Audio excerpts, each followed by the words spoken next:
Na edição de hoje, você vai acompanhar uma matéria sobre jovens empresários que decidiram abrir um food truck. Assista também uma entrevista sobre acidente vascular cerebral, mais conhecido como AVC. E não perca a entrevista com o médico endocrinologista sobre hipotireoidismo. Isso tudo é a partir de agora no programa Você Sabe Fazer.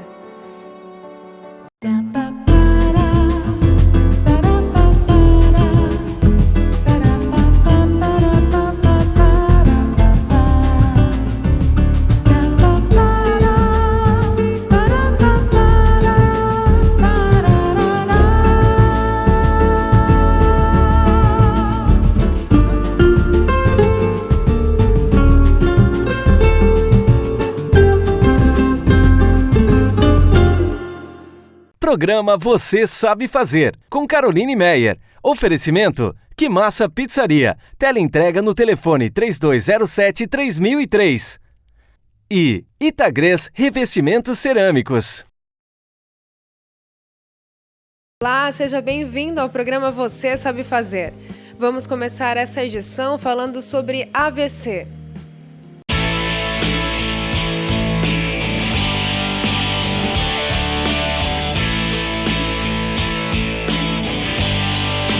O acidente vascular cerebral, AVC, é uma das maiores causas de mortes no mundo. Diante disto, convidamos o médico neurologista para falar sobre este tema e também um pouco sobre a campanha de AVC, a qual é realizada em Joinville todos os anos no mês de outubro. O que é o acidente vascular cerebral? O AVC, o acidente vascular cerebral, é também popularmente conhecido como derrame. Ele é uma doença em que afeta o cérebro da pessoa, que pode ocorrer por uma falta de circulação ou um sangramento no sistema nervoso central, no cérebro do paciente. Quais são os tipos de AVC? O AVC, existem dois tipos distintos, cujos tratamentos são bem diferentes. Um é chamado de isquêmico, em que existe pouca circulação, quer dizer, falta circulação, ou existe uma obstrução de uma artéria que vai para o cérebro, um vaso sanguíneo. E esse é um tipo mais comum, 85% das vezes. E em 15% dos casos ele é hemorrágico, quer dizer, existe um extravasamento de sangue para dentro do cérebro, uma ruptura de um vaso sanguíneo. Quais são os sintomas? O AVC ele se manifesta, o diagnóstico é importante que as pessoas saibam diagnosticar, mesmo as pessoas leigas, porque, como a gente vai falar depois, o tratamento depende da velocidade, da rapidez com que o paciente chega ao hospital. Então é muito importante que a gente fale sobre os sintomas. O AVC ele se caracteriza por um quadro súbito, sempre de instalação súbita. O paciente está bem, repentinamente ele fica ruim. O sintoma mais comum é paralisia da metade do corpo do paciente, ou um braço ou uma perna, mas em geral a metade do corpo. Dependendo da área do cérebro afetada também pode alterar a linguagem, quer dizer, o paciente pode perder a capacidade de fala ou entender a fala. Em alguns casos pode afetar a parte visual e em outros o equilíbrio do paciente. Mas o mais comum é a paralisia da metade do corpo. Como é tratado? O tratamento do AVC, o AVC isquêmico, que é a maior parte dos casos, é importante a gente comentar que ele tem tratamento, o tratamento na fase aguda, quer dizer, o mais imediato possível. O paciente tem que rapidamente ir para um hospital, onde ele recebe um atendimento, um diagnóstico feito através de tomografia, para diferenciar se é isquêmico ou hemorrágico. Isso só é possível através de tomografia. E assim que você verifica que é um AVC isquêmico, esse vaso sanguíneo obstruído ele pode ser desobstruído através de medicamentos feitos na veia, ou pode ser feito também através de um cateterismo, em que o neuroradiologista ele vai até o cérebro e abre a artéria que está bloqueada. Isso deve ser feito o mais rápido possível, porque a chance de recuperação completa ou de minimizar as sequelas é maior quanto mais precoce for o tratamento. Além do tratamento esse imediato, os pacientes com AVC devem ser internados em unidades específicas chamadas unidades de AVC, onde, além desse tratamento médico, que já foi comentado, existe um tratamento para minimizar as sequelas, que é feito por uma equipe de reabilitação, enfermagem, fisioterapia, terapia ocupacional, fonoaudiologia, para minimizar as sequelas do AVC. Então é fundamental que o paciente chegue logo ao hospital para receber esse tratamento, se possível, e imediatamente ser encaminhado para a unidade de AVC, onde ele vai receber o melhor tratamento possível para ele ficar o mais independente depois do AVC. Como se prevenir? O AVC é importante esse comentário, porque o AVC é uma doença que pode ser prevenida, né?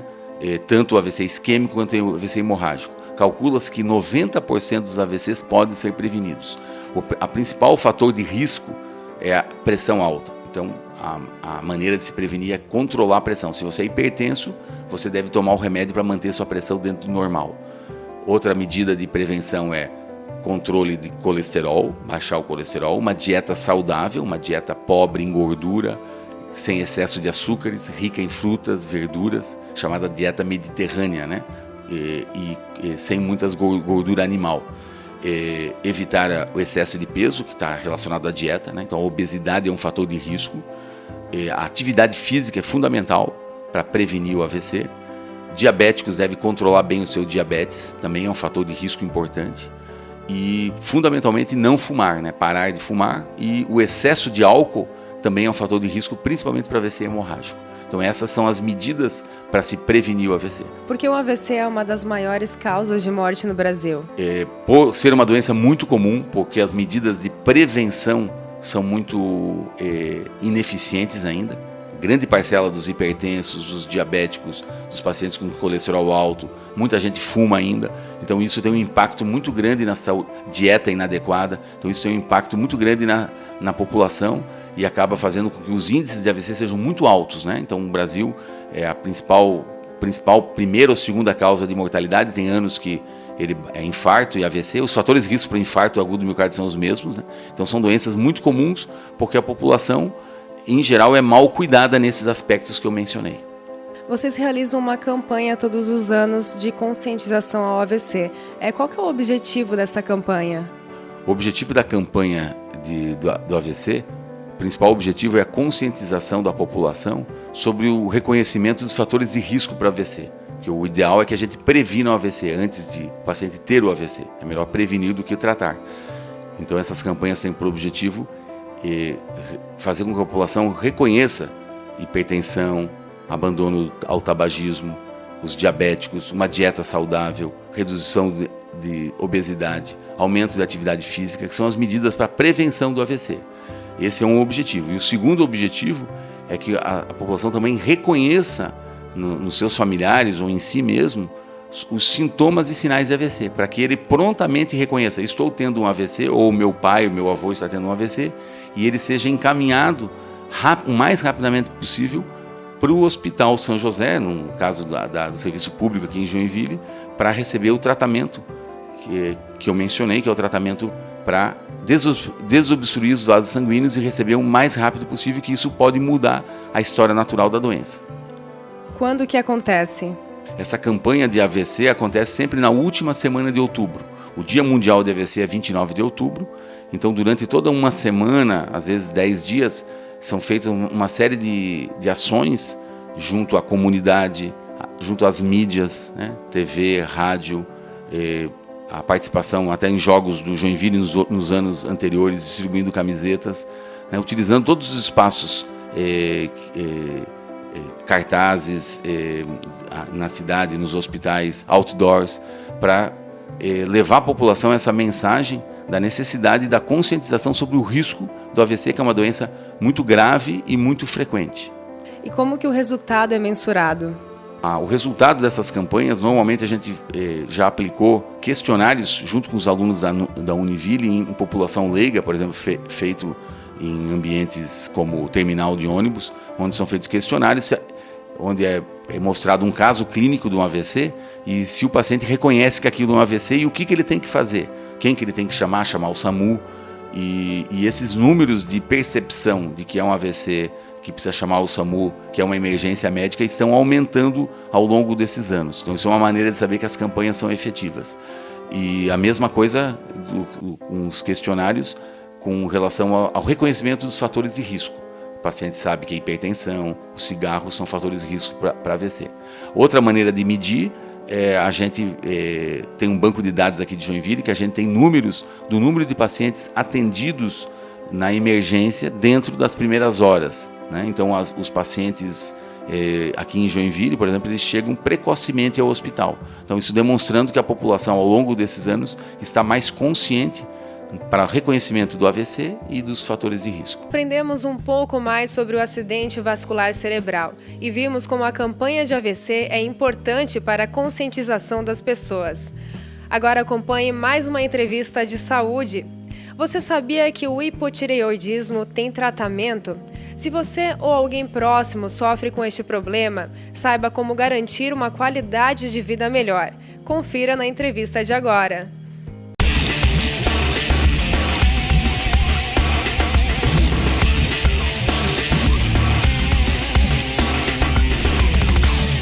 A tireoide é uma glândula endócrina que existe para harmonizar o funcionamento do organismo. O que muitas pessoas não sabem é que as doenças endócrinas respondem pela segunda causa que mais mata mulheres no país. Para entender melhor, acompanhe a entrevista com um especialista no assunto. Doutor, o que é a tireoide?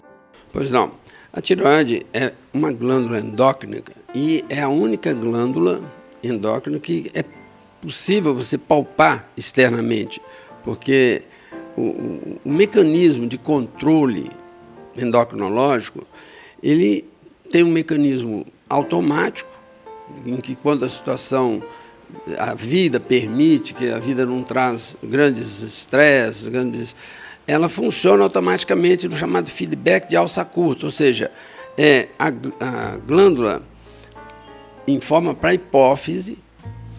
A produção dela vai passando, os vasos que vão passando na glândula vão para a hipófise, e se a quantidade da substância está normal, ele fica funcionando automaticamente. Agora, em situações de estresse, quem toma conta aí é a córtex cerebral, quer dizer, é a que tem influência do meio exterior. Então, o mundo influi muitas vezes no funcionamento das glândulas, por isso que fatores externos podem influir através desse mecanismo, ou seja, a córtex cerebral passa a comandar mais o controle das glândulas. Agora, para palpar, a tireoide é facilmente palpável porque ela está na região externa, ela não fica dentro da garganta, ela fica na região externa. Então a gente pode ter a sensação de um nódulo, né, com a palpação, se ela está aumentada, se isso facilita bastante o diagnóstico, porque sem precisar de maiores tecnologias, a gente pode detectar um crescimento ou um nódulo na tireoide. Agora, a função da tireoide é bastante mais complexo, porque ela pode passar muito tempo com funções bastante semelhantes à depressão, a cansaço, a sonolência, e isso agrava porque se a pessoa não palpar a tireoide, não tiver e ela pode ter uma tireoide atrófica, que é o que está acontecendo mais atualmente. Então aí na palpação ele não vai notar crescimento da tireoide, mas ela para de funcionar, ela diminui a produção, e aí os sintomas vão aumentando. E esses sintomas são semelhantes ao da depressão, são sintomas semelhantes a um cansaço, a um esgotamento, a fatores emocionais. E esses sintomas, eles precisam estar ocorrendo diariamente? Ou qual é a frequência desses sintomas para perceber que é a tireoide? Na verdade, um sintoma esporádico não está ligado, porque se a tireoide está diminuindo progressivamente a função dela, os sintomas também vão aumentando progressivamente. E cada pessoa tem um órgão que responde mais depressa, mas assim, são sintomas que eles vão piorando. Então, quando a pessoa percebe que tem um sintoma, por exemplo, a pele seca. A pele seca em determinadas épocas do ano, isso pode ser normal, mas se a pessoa está tendo uma pele seca que vai só piorando, de ano para ano. Uma unha quebradiça, descamando. Um cabelo que começa, é normal a queda de cabelo em determinadas épocas ser maior do que outras, mas uma queda de cabelo progressiva, um cabelo que fica mais fino, sem vida, ele perde um pouco a ondulação e fica meio assim,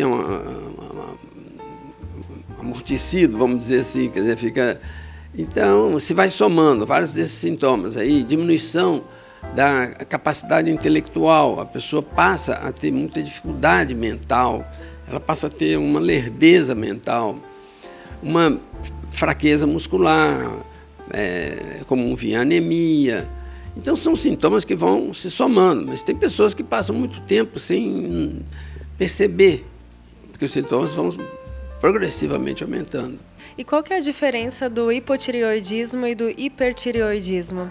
Essa é importante, essa pergunta, porque, veja bem, quando existe, seja por processo autoimune ou por um outro processo inflamatório, a glândula pode passar de hipertireoidismo para hipotireoidismo, porque seria, no processo inflamatório, passa muito sangue, acaba nos exames dando um excesso de hormônio tireoidiano e pode dar sintomas de hipertireoidismo, que seriam aceleração da frequência cardíaca, porque o hipertireoidismo fica circulando em todo o organismo uma quantidade excessiva de hormônio tireoidiano que ativa todos os metabolismos. O intestino passa a funcionar, às vezes, 2, 3 vezes, a pessoa tem suores, tremores. Só que, muitas vezes, no caso do autoimune, ele passa por essa fase e depois vem a destruição da tireoide.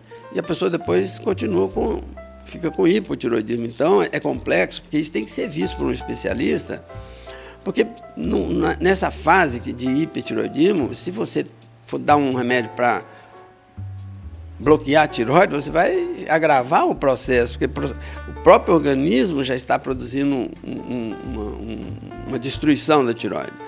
Então, é complexo. Agora, os sintomas do hipotireoidismo seriam exatamente o contrário, sintomas de um intestino preso, uma pessoa mais lenta, né, que tem dificuldade sonolenta. São exatamente um é acelerado demais, o outro um pouco acelerado. Agora, é possível, é frequente essa passagem, né, de um estágio para outro.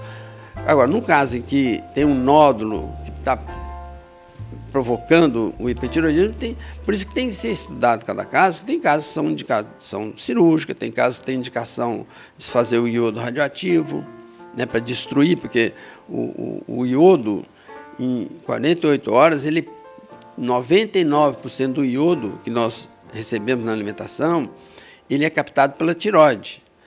Então, se faz o iodo ficar radioativo e essa radiação então vai ficar restrita só à tireoide, né? E com isso ela destrói a tireoide, quer dizer, seria uma cirurgia sem ser intervenção, né?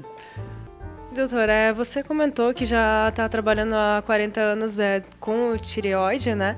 E eu queria saber, assim, na sua opinião, um breve resumo assim, de o que você vê a mudança de antes até hoje. Como eu disse, em termos de abordagem, nós tínhamos apenas a palpação, praticamente os exames eram muito discretos, não existia, para fazer uma investigação, não existia ultrassom. Então, nós mandamos operar muitos nódulos que hoje não necessitariam operar.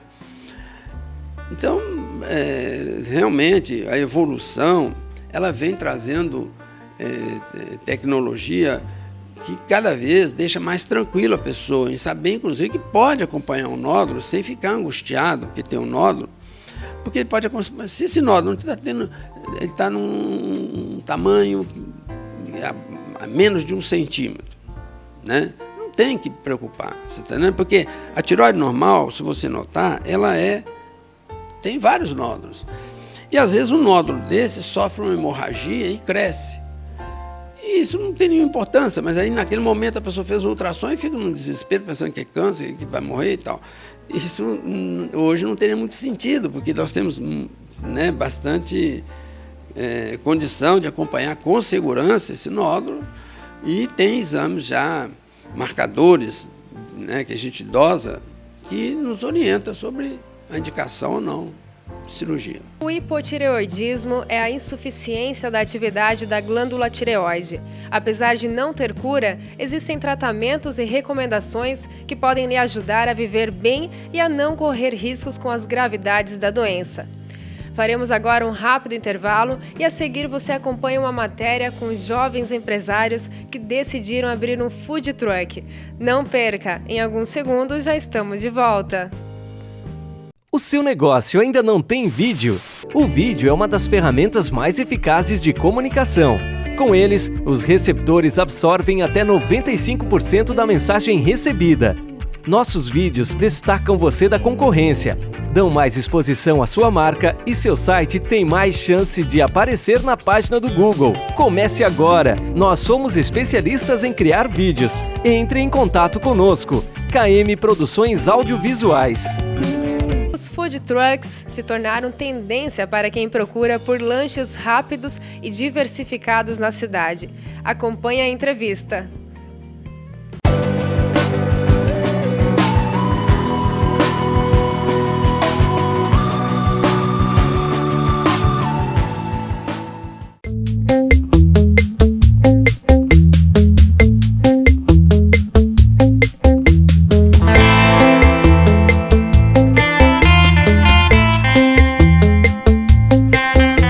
Gabriel, então eu queria que você explicasse como que surgiu essa ideia de criar um food truck.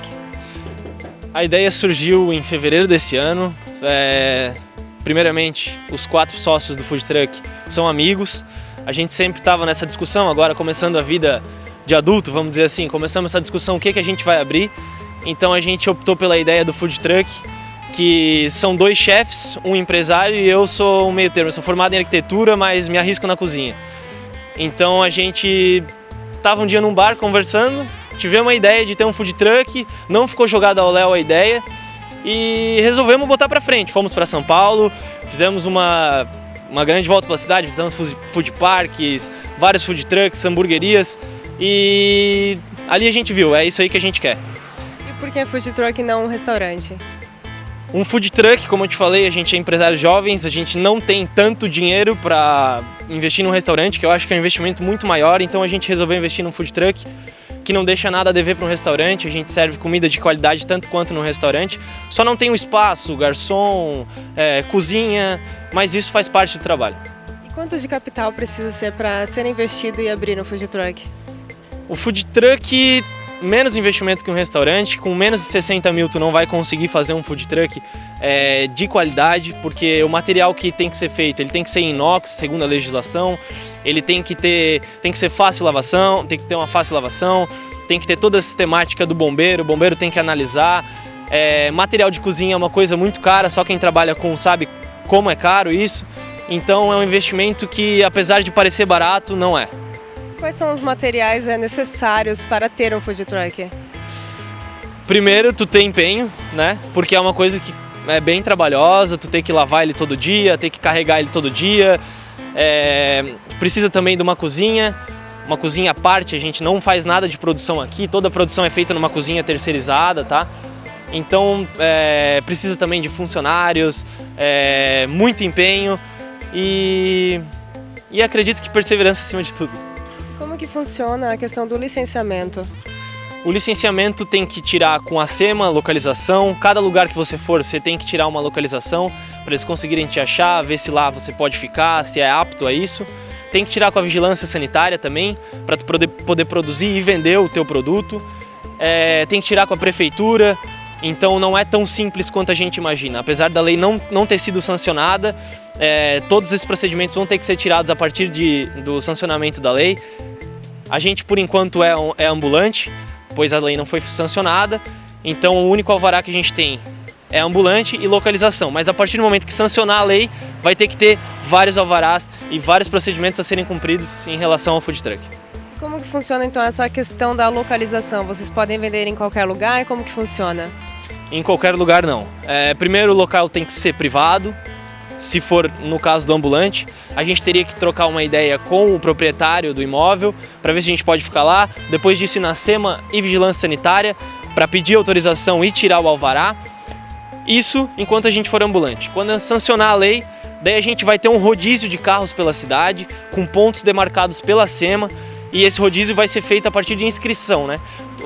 Tem 30 vagas, 30 food trucks vão se inscrever, isso eu estou dando um número imaginário, né? 30 food trucks vão se inscrever e esses 30 vão fazer o rodízio entre essas 30 vagas em locais públicos daí, praças, parques, zoobotânico e assim por diante.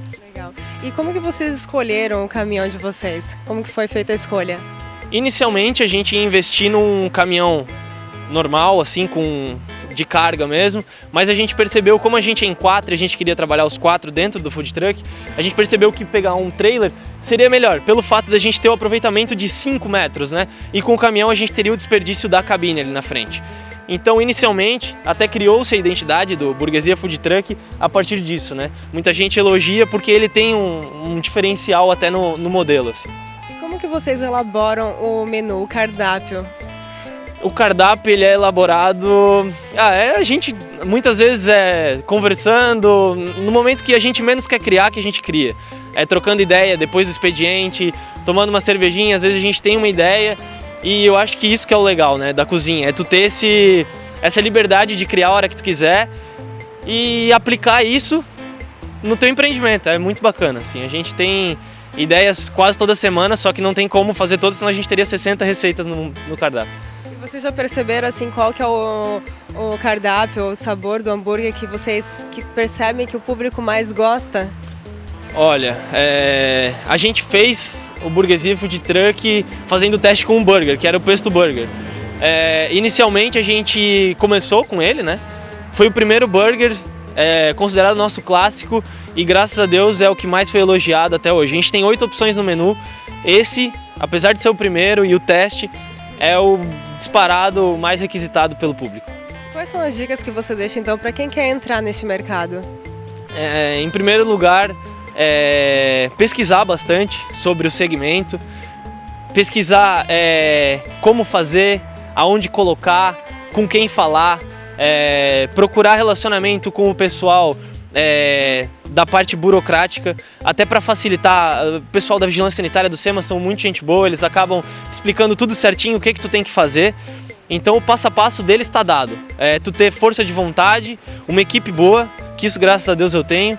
E é isso aí, eu acho que perseverança, como eu te falei, acima de tudo. Agora a gente vai fazer o Burguesia Barbecue, que é o último da nossa lista de sanduíche que a gente estava para lançar na rua. Agora mudando de ponto aqui na Max Colim. A gente é um burger 100% fraldinha, queijo cheddar, molho barbecue e cebola crocante, servido no pão crocante. É isso aí.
Conversamos com um empreendedor que viu uma oportunidade nessa nova tendência do mercado e abriu o seu próprio negócio.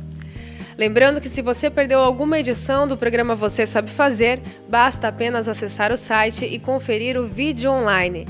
Todas as edições estão disponíveis no site vocêsabefazer.com.br.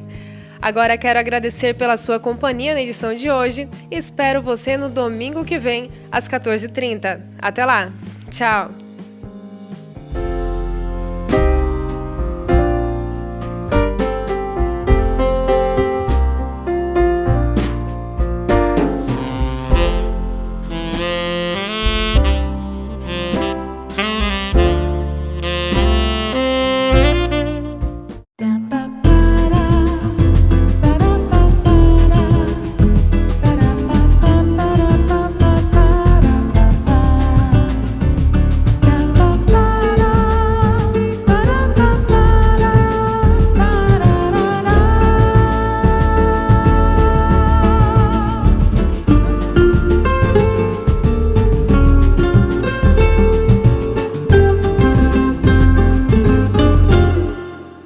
Programa Você Sabe Fazer, com Caroline Meyer. Oferecimento: Que Massa Pizzaria. Teleentrega no telefone 3207-3003.